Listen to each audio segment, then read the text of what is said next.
ఈసారి ఎందుకో నా మనసు మటన్ బిర్యానీ మీదకి మళ్ళింది. ఈ సండే మాత్రం కంపల్సరీ మటన్ బిర్యానీ చేసుకోవాల్సిందే అని ఫ్రైడేనే మా వారితో అన్నాను. సండే వచ్చేసింది. యాజ్ యూజువల్ గా మా వారు ఏం తీసుకురానా అని అడిగేసరికి సరే మీ ఇష్టం ఏదో ఒకటి తీసుకురండి అన్నాను. మటన్ బిర్యానీ తినాలనుంది అని అడిగావు కదా, అదే తీసుకొస్తాను. భార్య అడిగేది నూటికో కోటికో ఒక కోరిక, అది కూడా తీర్చకపోతే నేను మొగ్గుడిని ఎలా అవుతానని పుష్ప 2 సినిమాలో డైలాగ్ కొట్టెళ్లారు. మరి నేను డైమండ్ నెక్లెస్ కొనివ్వమని అడిగితే ఇదే డైలాగ్ గుర్తుపెట్టుకొని నాకు కొనివ్వచ్చు కదా.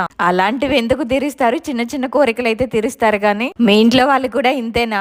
నిజానికి నాకు పెళ్లికి ముందు మటన్ తినే అలవాటు అస్సలు లేదు. పెళ్ళైన తర్వాతే మా ఆయన ప్రతి సండే మటన్ తీసుకొచ్చి అలవాటు చేశారు. ఇక్కడికి వచ్చిన తర్వాత సీ ఫుడ్ తిని తిని ఒక్కసారిగా మటన్ బిర్యానీ తినాలనిపించింది. చికెన్ బిర్యానీ అన్న రకరకాలుగా వండుతాను కానీ మటన్ బిర్యానీ మాత్రం ఒకే ప్రాసెస్ లో చేసుకుంటాను ఎప్పుడు చేసినా. ఇలా చేసుకుంటేనే ఇందులోని ముక్కలు తినేటప్పుడు చాలా జ్యూసీగా ఉంటాయి. ఈ సండే మీ ఇంట్లో స్పెషల్స్ ఏంటో, అలాగే పెళ్ళైన తర్వాత మీరు అలవాటు చేసుకున్నవేంటో కూడా కామెంట్ చేసేయండి.